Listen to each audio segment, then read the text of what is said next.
자, 그러면 본격적으로 그 대한민국 축구 국가대표팀은 신태용호가 이끈다면 만약에 이동훈호와 이종일호가 축구 국가대표팀을 꾸린다면 주식대표팀은 어떻게 꾸려질 것인지 저희가 화면으로 준비해봤습니다. 만나보시죠. 자, 먼저 이동훈 대표는요, 공격수로 이승우 선수, 미드필더로 기성용 선수를 기용하고요. 그리고 수비수로 김민재 선수를 기용했는데 사실 김민재 선수가 이번에 국가대표에 선출이 안 됐죠. 부상 때문에. 이것도 또 특별한 의미가 있을 것 같아요. 이종일호 한번 보겠습니다. 공격수로 손흥민 선수, 미드필더로 기성용 선수, 수비수로 김영권 선수를 기용했습니다. 자, 그러면 저희가 바로 한번 들어가 보도록 하죠. 먼저 이동훈 대표가 최고의 골잡이 공격수로 이승우 선수를 기용을 했어요. 그 이유와 함께 그러면 이승우 선수의 좀 맞는 종목이 있으니까 데려왔겠죠? 예. 네. 그러니까 첫 경기 보니까 이번 월드컵 힘들겠다 싶더라고요. 그래가지고 이제 어차피 이렇게 될 바에 이제 기성용 선수 같이 묵직한 선수가 앞뒤로 좀 유망주 키워줬으면 좋겠다 이제 그런 취지였고요. 그리고 이승우 선수 잘 보면 은근히 실수 많이 하거든요. 네네. 그러니까 축구 공격수라고 하면 슛을 여러 번 때려줘서 그때 골 하나 정도 나와줘야 되거든요. 그러니까 상승 시도를 빈번하게 할 수 있는 종목. 근데 좀 상승 시도 나와도 좀 번번이 무산되겠지만 결과는 오르지 않을까 이런 종목 결국에 오를 만한 골라봤습니다. 종목. 자, 예. 그래서 저희가 지금부터 공개하도록 하겠습니다. 자, 공격수로 이승우 선수를 내놨습니다. 그 이승우 선수와 맞먹는 종목, 바로 공격적인 종목 STI를 꼽아오셨습니다. 자, STI는 왜 꼽아오신 거예요? 예, 그러니까 지금부터 좀 주목해봐야 되는 건 업황 좋은데 시장을 과점하거나 독점하는 업체들, 그러니까 이런 기업들 주가 좀 주목해볼 네네. 필요가 있거든요. 근데 STI 같은 경우는 뭐 한번 소개해드린 적도 있습니다만 CCSS, 그러니까 반도체 만들 때 화학물질이 여러 군데 들어가는데 균일하게 배포하는 기술이 상당히 어렵거든요. 네네. 이거 만드는 회사입니다. 그러니까 국내에서 한양이엔지하고 이제 40%씩 이제 양분하고 있는 그런 업체인데. 1분기 실적이 매출은 최대가 나왔는데 이익이 좀 부진했거든요. 근데 이익 부진했던 요인이 중국에 진출하다 보니까 비용 좀 지출이 있었고요. 네네. 그리고 환율이 낮다 보니까 환차손에 따른 어떤 비용 지출이 일부 좀 감소된 게 좀 있었거든요. 근데 2분기에는 이런 부분들이 좀 해소가 되면서 매출도 좋고 이익도 좋은 국면으로 넘어가고 있는 국면이라서 1분기 내내 안 좋았습니다. 지금 네. 상반기도 안 좋았는데 뭐 지금부터는 돌아설 것 같아서 선정을 해봤습니다. 그 이승우 선수 말씀하시면서 실수가 많다. 예. 이 종목도 상승을 뭐 시도는 했지만 몇 번 번번이 실패했다 그랬잖아요. 그건 왜 그런 거예요? 그러니까 수급적으로 보면 외국인들 매도가 좀 계속 나오고 있습니다. 네네. 그러니까 외국인들 연초 최고 피크 때 지분율이 22% 정도 됐었거든요. 근데 지금 5%까지 줄었습니다. 그러니까 외국인들이 17% 정도나 매도가 나왔기 때문에 주가가 올라가기 힘들었고 그 사이 될 때마다 예를 들어서 뭐 저평가다, 그다음에 실적은 양호하다 이런 어떤 이슈가 있어서 올라가는 시도가 몇 번 나왔었는데 결국엔 이제 수급을 이기지 못하면서 주가가 많이 내려왔거든요. 근데 5%대까지 내려오면서 최근에 외국인들 매도 규모가 좀 줄어드는 그런 네네. 모습이 있고요. 또 한 가지는 이제 신용 잔고가 상당히 높았습니다. 그러니까 근데 최근에 시장이 급락하면서 이틀 동안 신용이 큰 폭으로 좀 감소하는 모습도 나오고 있거든요. 그래서 이런 수급적인 요인이 좀 완화가 됐다라면 지금 이제 그동안의 어떤 실수라든가 이런 주가가 좀 올라가지 못했던 부분들이 좀 완화되면서 슛 찬스를 여러 번 만들 수 있는 기회가 아닌가 이렇게 봤습니다. 이 종목을 하반기에 가장 공격적으로 최고의 수익률을 올릴 수 있는 종목으로 꼽아오신 거죠? 올해 예상되는 EPS가 한 2,700원, 내년도 예상되는 EPS가 3,500원 정도로 네네. 증권사에서 보고 있거든요. 근데 현재 주가가 15,000원밖에 되지 않습니다. 그러니까 상당히 저평가라고 볼 수 있기 때문에 이미 상반기에 부진했던 수급 요인, 그다음에 이제 실적 부진 요인들이 좀 해소가 됐다라면 하반기에는 좀 돌려지는 시도가 나올 가능성이 높다라고 봤습니다. 가격은 얼마까지 볼까요? 지금 현재 15,000원 정도 되고 있는데요. 그러니까 1차적으로는 한 2만 원대 정도. 그러니까 물론 이제 2만 원이라고 하면 올해 예상되는 실적 대비 퍼 8배 정도밖에 안 됩니다. 근데 네. 2분기 실적을 확실하게 보지 못했기 때문에 일단 보수적으로 2만 원 부분을 보면서 실적이 양호하게 나온다면 그 이상까지 바라보면서 보겠고요.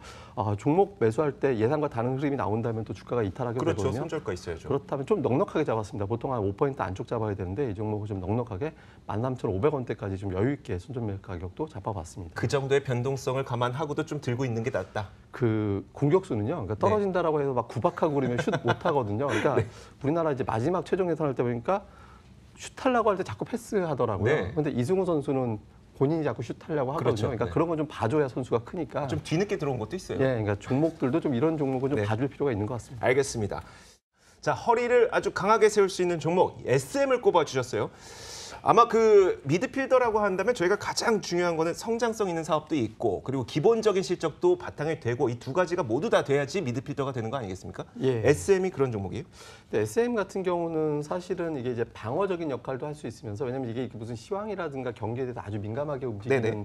그런 종목은 아니거든요. 그래서 이제 상당히 좀 방어적인 역할을 할 수 있으면서도 은근히 올해 실적이 좋아져서 공격수 역할도 할 수 있는 종목이다라고 생각을 좀 했거든요. 그래서 근데 좀 내용을 보면 이제 본업, 그러니까 엔터테인먼트 사업이죠. 그러니까 이게 이제 비교적 안정권으로 접어들었고 약간 리스크가 있었습니다. 뭐 슈퍼주니어 입대 문제라든가 소녀시대가 멤버가 좀 줄어들었다든가 이런 이슈가 좀 있긴 하지만 라인업 구성을 어느 정도 이제 잘 안정되게 만들었던 것 같고요. 그다음에 네네. 자회사 SMCNC가 이제 자회사가 있는데 자회사가 이제 본격적으로 실적이 좋아지는 그런 국면에 있는 것 같습니다. 그러니까 SK텔레콤하고 관계가 되면서 SK텔레콤 좀 관련된 SK그룹의 어떤 광고를 만들어낸다든가 이런 어떤 수주 역할을 또 만들어낼 수 있기 때문에 실적이 계속 좋아질 수 있는 그런 국면이 좀 있거든요. 그래서 올해 영업이 그러니까 매출도 매출이지만 작년도 이제 뭐 중국에서 한류 효과를 전혀 낼 수 없었기 때문에 이익이 좀 급감하는 상태였는데 올해 같은 경우는 작년도 대비 이익을 300% 정도 증가 예상하고 있거든요. 네. 그리고 최근에 이래서 그런지 몰라도 기관 투자자들도 한 200만 주 이상 1년 동안 이제 매수 누적이 돼 있는 그런 상태입니다. 그래서 올해 들어서는 한번 좀 주목해 볼 만하지 않을까라고 봐서 SM을 한번 꼽아봤습니다. 알겠습니다. 자, 그렇다면 SM은 우리가 어느 정도 가격까지 볼까요? 지금 현재는 한 4만 원대에서 움직이고 있습니다.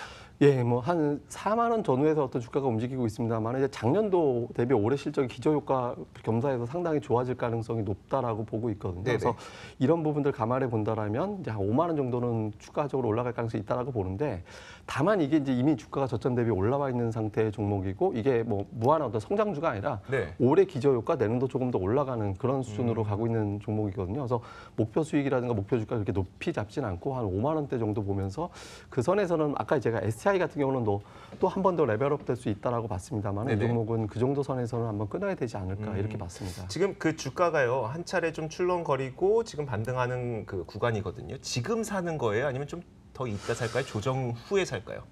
이거는 이제 시장하고 연결지어서 네. 봐야 될 것 같아요. 그러니까 지금 시장이 뭐 제가 가끔 말씀드린 ADR이라는 지표, 그러니까 상승하락 종목수 비율이라든가 네네. 그다음에 어떤 경기에 영향 주지 않는 재료 때문에 많이 하락했던 걸 감안해 본다라면 지금 매수하는데 그렇게 시점을 가려서 할 때는 지나갔다라고 생각을 하거든요. 그래서 지금 오늘 뭐 주가가 좀 올라가서 4만 원 이상 되고 있습니다만은 3만 9천 원대 정도가 보인다라면 한번 매수를 고려해봐도 좋을 것 같습니다. 알겠습니다.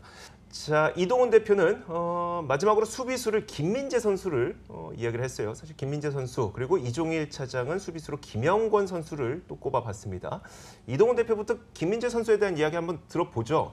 사실 이번 국가대표에 출전을 못했잖아요, 부상 때문에. 예, 그러니까 이제 그 복숭아뼈에 이제 금이 가서 네네. 이제 출전을 못하게 됐는데 이번 월드컵은 쉽지 않겠지만 그냥 아시안 게임 금메달은 좀 따보자. 이제 약간 이제 그런 취지로 이제 말씀을 좀 드렸는데, 근데 김민재 선수가 있었더라면 상당히 좋았을 것 같아요. 근데 이제 좀 아쉬움이 많이 났는데. 김민재 선수, 그러니까 이 김민재라는 선수 같은 경우 만약에 이번에 이제 희망을 갖고 결국 이제 기여하지 못했지만 아시안 게임에서 상당히 성과를 낼 가능성이 있다라고 네. 보거든요. 그래서 충분한 시간을 준다라면 어느 정도 성과를 낼 수 있는 어떤 종목들 중에서 한번 골라보자라는 취지에서 김민재 선수를 또 수비수로 꼽아봤습니다. 네, 알겠습니다. 자, 이동훈 대표가 마지막으로 들고 온 종목이 있습니다. 어떤 종목인지 그냥 바로 말씀을 해주시죠, 그냥. 예, 저는 이제 후성이라는 네네. 종목을 좀 꼽아봤는데요. 네. 그러니까 사실 제가 이제 구성하고 있는 종목들 자체가 이렇게 이게 수비형 종목들은 아닙니다. 그러니까 네. 대체로 보면 약간 좀 공격적이라고 좀 표현해야 될 것 같은데, 그러니까 우리나라 축구 보면 그러니까 수비, 그러니까 1대 0으로 지는 것보다 3대 1로 지는 게 사실 더 낫거든요. 4대 2로 지는 게 훨씬 더 낫고 2패하다가 벨기에하고 1대 1로 비기고 나서 우리가 이제 프랑스 월드컵에서 오히려 열광을 했었거든요. 그러니까 네. 그런 식으로 좀 공격하는 걸 바래가지고 좀 그런 쪽으로 좀 구성을 해서 수비형 종목조차도 조금 공격할 수도 있는 어떤 종목으로 좀 구성해봤는데 이제 후성이라는 종목입니다. 근데 후성은 2차 전지 전해질염 만들고 있고요. 그다음에 특수가스 반도체용으로 이제 들어가는 특수가스 만듭니다. 예전에 이제 카메트도 만들어냈는데 이제 이 사업부는 좀 덜어냈고요. 네네.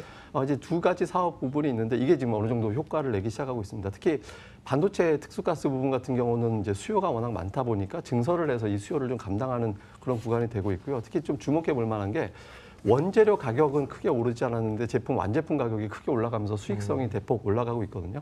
그래서 이런 부분들이 이제 기존에는 매출 대비 이익률이 좀 낮았던 것이 네네. 이익률이 높아져 가고 있는 이제 그런 국면에 만들어지고 있습니다. 그래서 특히 이제 반도체 수요라든가 이런 것들이 이제 꾸준하게 좀 증가되고 있는 생산이 증가되면 자연스럽게 올라가는 그런 국면이다라는 점에서 보면 성과, 이익률이 올라가는 흐름을 좀 계속해서 주목해 볼 필요가 있다라고 봤고요. 그리고 올해 실적 사상 최대 실적 예상하고 있는 가운데 최근에 기관 투자를 시장 불안할 때 기관 투자자들 매수 꾸준하게 들어오는 종목이 좀 안정적이거든요. 그러니까 수비는 그렇죠. 안정적인 게 좋거든요. 그래서 네.